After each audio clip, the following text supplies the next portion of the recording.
We're looking at 3 conditional sentences today. Let's consider the difference.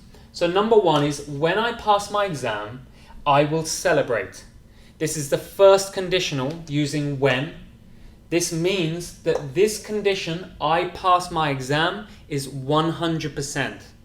This person is sure they will pass their exam. Number 2, if I pass my exam, I will celebrate. This is also the first conditional. They're using if, which means it's possible. It's 50-50, we could say.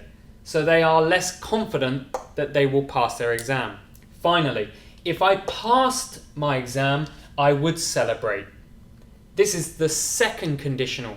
Using the second conditional means that this here is very unlikely. So this person is very unconfident about this exam. So that's the difference between these 3 sentences. I got a question the other day on Instagram asking, how can we mix conditionals? So I wanted to show how that's possible.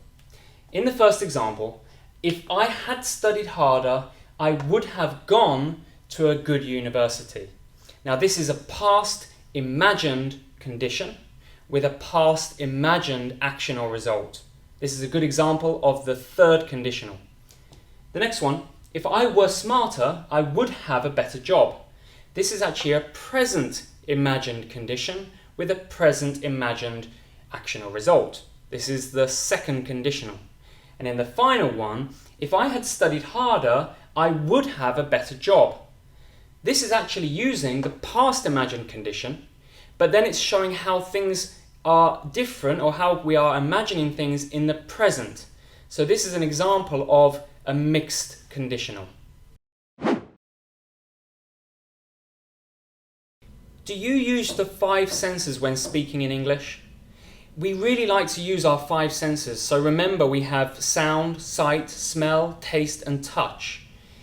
So here's a simple structure that we very often use. Now, you've got it is the subject. That's very common. It's the most common, but you can use any subject. Let's use it for now. And then we've got our 5 senses here: looks, sounds, tastes, smells, feels. And then we just simply use an adjective. So a couple of examples. If you walk past a bakery and there's a smell, you say, oh, it smells wonderful. Or somebody's telling you their story, they're telling you about their holiday. And you say, oh wow, it sounds incredible. Or you eat something in a restaurant, you say, oh, it tastes great.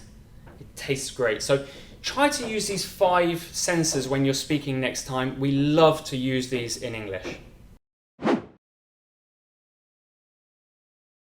I have a lesson for beginners today.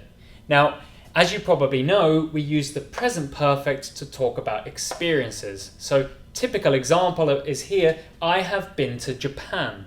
But what I want to teach you today is that we only use present perfect to introduce the experience, but when you talk about the details, make sure you use past simple. So, here are some detailed questions. And a great tip for detailed questions is to use the 5 W's: what, when, where, why, who. So here are the examples. What did you do there? When did you go? Where did you stay? Why did you choose Japan? And then who did you go with? So when you ask these detailed questions, make sure it's in the past simple. We only introduce the experience with the present perfect. A quick 1-minute tip for you today. A student asked me, what's the difference between I ate dinner and I have eaten dinner? Now you can probably tell this is past simple and present perfect. So what's the difference? Firstly, I ate dinner is focused on the past only. We probably use this to speak about a specific time. For example, I ate dinner at 6 p.m. I have eaten dinner is actually focused on the present and the effect we have from this action. So I have eaten dinner is probably, I ate dinner in the past, so now I'm full. So if your friend asks you, hey, do you want to get dinner? And you're already full, you'd say, it's okay, I have eaten dinner. So that's the difference between I ate dinner and I have eaten dinner. I had an interesting question in class today from a student who asked me, what's the difference between didn't do something and haven't done something? And the difference is very important.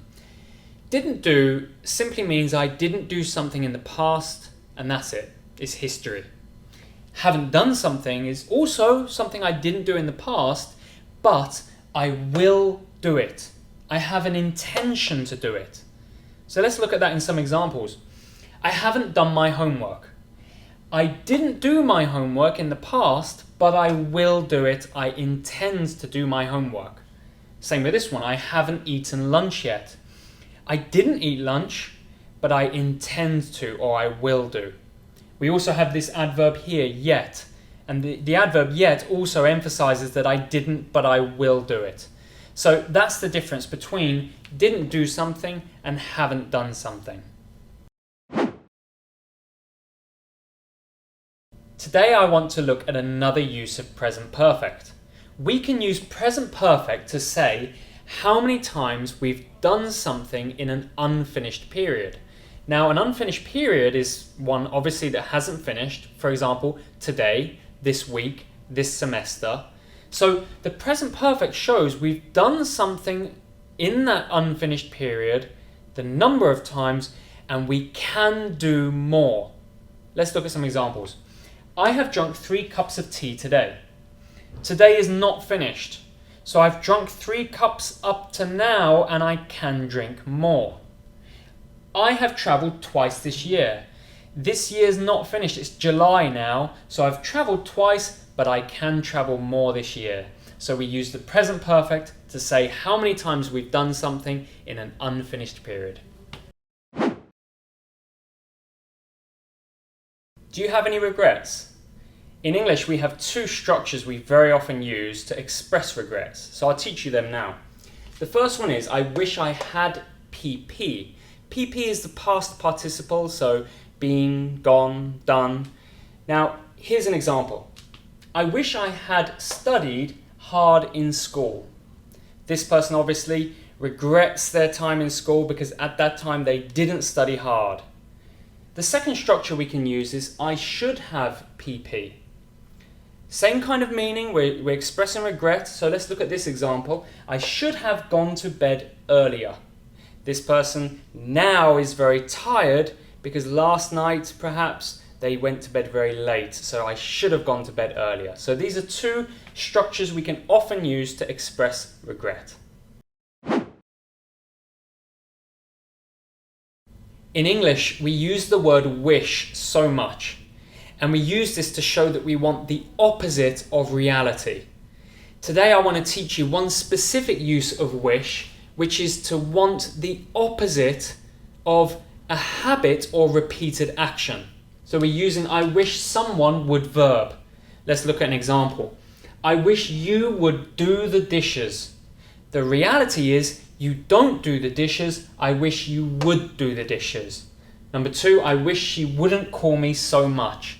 The reality is, the repeated action is that she calls me so much and I wish the opposite. So today we're using wish and would to show that we want the opposite of a habit or repeated action. Now, we can all sound more polite, so I want to teach you 2 great structures using would you mind. The first is a request. So this is would you mind verbing. Would you mind opening the door? Would you mind pouring another drink? This is a request to someone for them to do something. The other use is for permission. So this is would you mind if I verbed. Would you mind if I opened the door? Would you mind if I left early? Would you mind if I skipped class? So this is asking for permission from someone. So these are 2 really great expressions, great structures that you can use to sound more polite.